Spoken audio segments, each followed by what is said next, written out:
दोस्तों, अब तक आपको मालूम हो गया होगा कि आर्यन खान की bail application session court Mumbai से रिजेक्ट हो चुकी है। अब उनके वकीलों ने नई bail application Mumbai high court में लगाई है, जिसकी सुनवाई 26 अक्टूबर को होगी। मेरे कई दोस्तों ने मुझे फ़ोन किया, कई दोस्तों ने मुझसे बात की और सबका सवाल एक ही था कि आर्यन खान की बेल एप्लीकेशन रिजेक्ट क्यों हो गई? क्या आर्यन खान का अपराध साबित हो गया है? दोस्तों, सबसे पहले मैं आपको एक बात बताना चाहूँगा कि आर्यन खान के केस से ताल्लुक़ रखती जितनी भी बातें हैं उसमें मैंने सिर्फ अपने विचार दिए हैं और वही मैं आपके सामने रख रहा हूँ।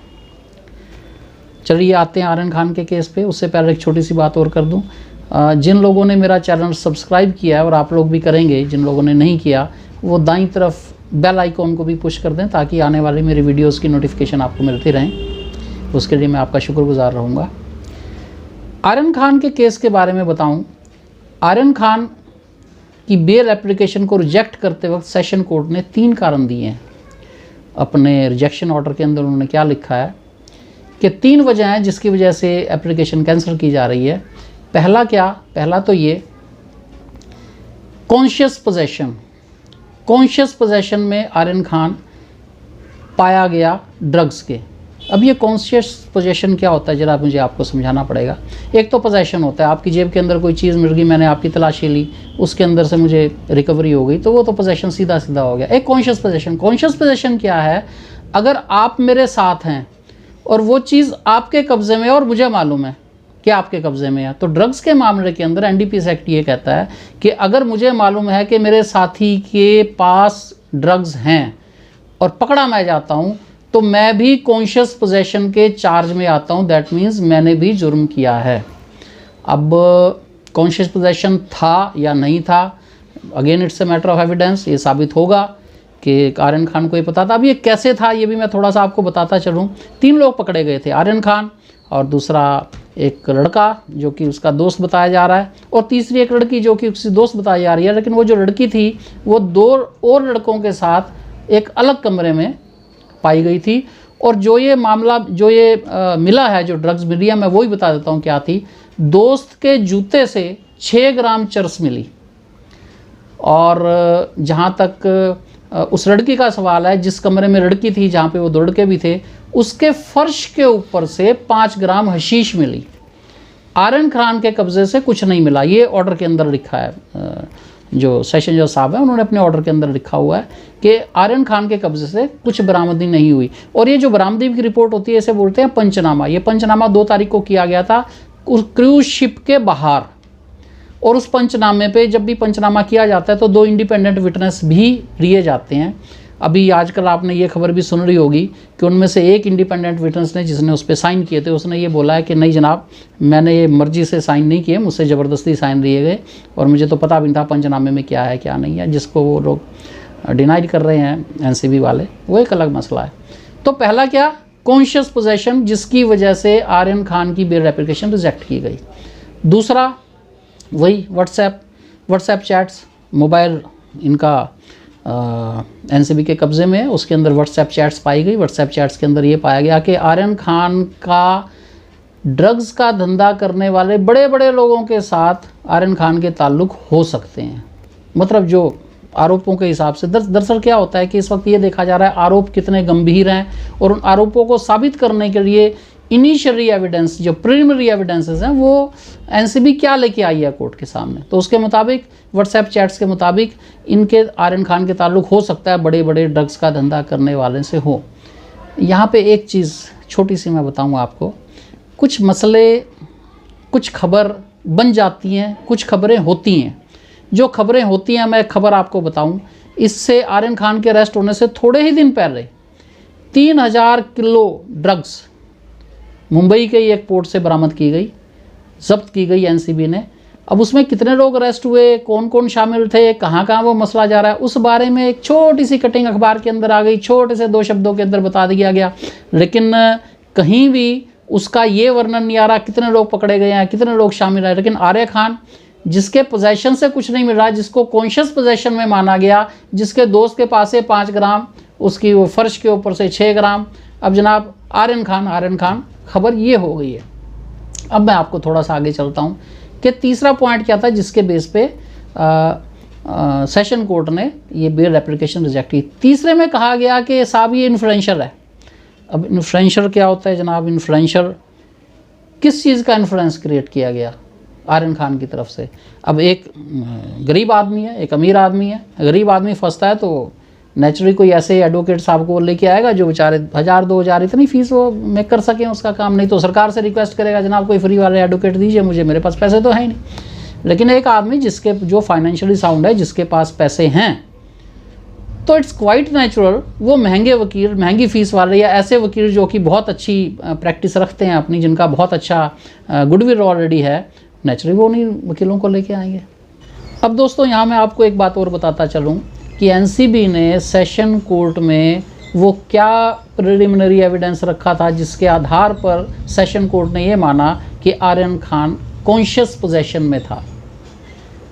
कुछ भी नहीं सिवाय इसके कि आर्यन खान ने जब एनसीबी ने जब आर्यन खान को अपनी कस्टडी में लिया तो आर्यन खान ने एक स्टेटमेंट एनसीबी को दिया था जिसके अंदर उसने कहा था कि हाँ मुझे मालूम था कि मेरे दोस्त के जूते के अंदर 5 ग्राम या जो भी है वो 6 ग्राम जो है वो चरस छुपाई हुई है मेरे दोस्त ने।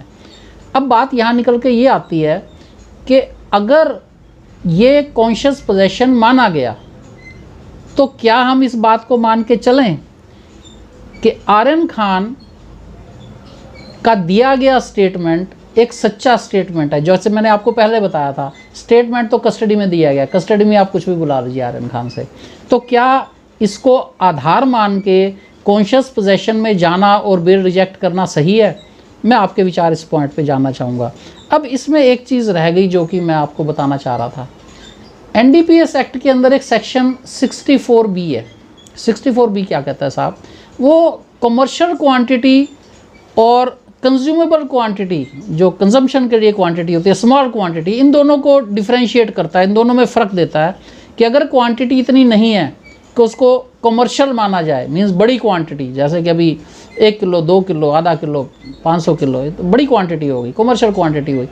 अगर छोटी सी पुड़िया है, छोटा 6 ग्राम होता कितना है साहब? आधा छटाक।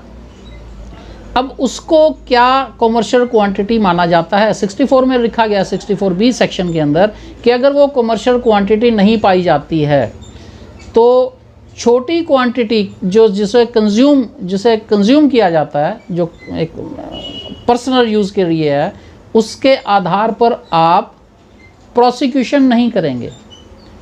लेकिन यहाँ पे तो जनाब अब एक बात देखिए, केस आगे चलेगा, ट्रायल में जाएगा, चलेगी प्रोसिक्यूशन चले, वो बात की बातें हैं। अभी तो सिर्फ मसला ये डिसाइड हो रहा है कि इसको बेल पे रिहा करना चाहिए या नहीं करना चाहिए। तो 64B तो आया गया हो गया, 64B को कोई पूछ भी नहीं रहा, सिवाय इसके कि हर चैनल के अंदर, मीडिया के अंदर, हर जगह खबरें ये आ रही है कि आर्यन खान तो जनाब अपराधी साबित हो गया। वो अपराधी साबित नहीं हुआ। मसला अभी सिर्फ ये डिस्कस किया जा रहा है कि उसको ज़मानत होनी चाहिए या नहीं। हाँ, यहाँ पे जैसा कि मैंने पहले भी आपको बताया कि सेशन कोर्ट की डिस्क्रिशनरी पावर है। अगर वो इस गंभीर आरोपों को मानते हुए मना करते हैं, उनको पूरा इस बात के लिए they are very much empowered.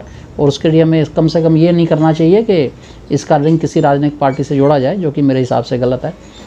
इसमें एक छोटा सा मैं आपको एक व्यक्तिगत अपना एक्सपीरियंस बताता चलूँ। आज से तकरीबन 30 साल पहले जब मैंने डिस्ट्रिक्ट एंड सेशन कोर्ट में प्रैक्टिस शुरू की, तो वहाँ पे मैं अक्सर अपने सीनियर से पूछा करता था कि अगर एनडीपीएस एक्ट का चार्ज किसी की व्यक्ति के ऊपर लगा है, कोई एक्यूज्ड है, तो क्या उसकी ज़मानत डिस्ट्रिक्ट एंड सेशन कोर्ट से हो सकती है? तो मेरे सीनियर्स अक्सर बताते थे नहीं, भूल जाना भाई, यहाँ पे ज़मानत नहीं होती, हाई कोर्ट में ज़मानत होती है। लेकिन जब मैं किताबें स्टडी करता था, जब मैं देखता था, तो पता था कि सेशन कोर्ट को एप्लीकेशन जा सकती है, वहाँ से भी ज़मानत हो सकती है। तो मैं पूछता था कि आप मना क्यों करते हैं? तो उन्हें बताया कि नहीं, प्रैक्टिकली नहीं होती। आंसर ये आता था।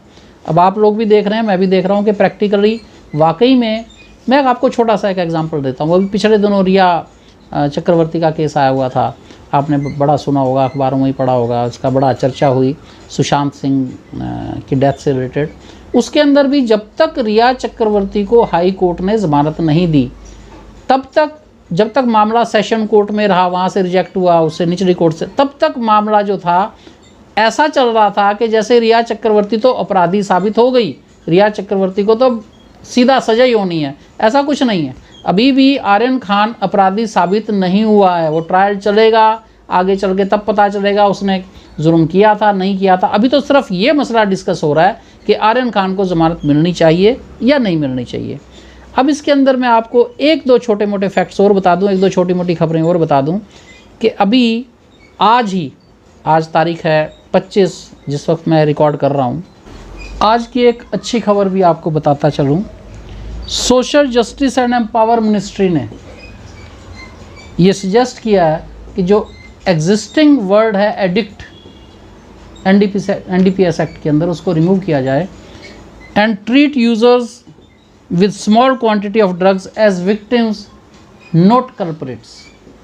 ये एक अच्छी खबर है क्योंकि अभी तक जो आर्यन खान के मैटर्स के अंदर जो भी बातें समझ में आ रही हैं लोगों के, या जो भी पता चल रहा है उसके मुताबिक ये लोग स्मॉल क्वांटिटी को इस्तेमाल करके या तो रेव पार्टी को एंजॉय करने वाले थे या उसे एंजॉय कर चुके थे। लेकिन ये चीज़ पक्की है कि वहाँ पे मसला स्मॉल क्वांटिटी का ही था।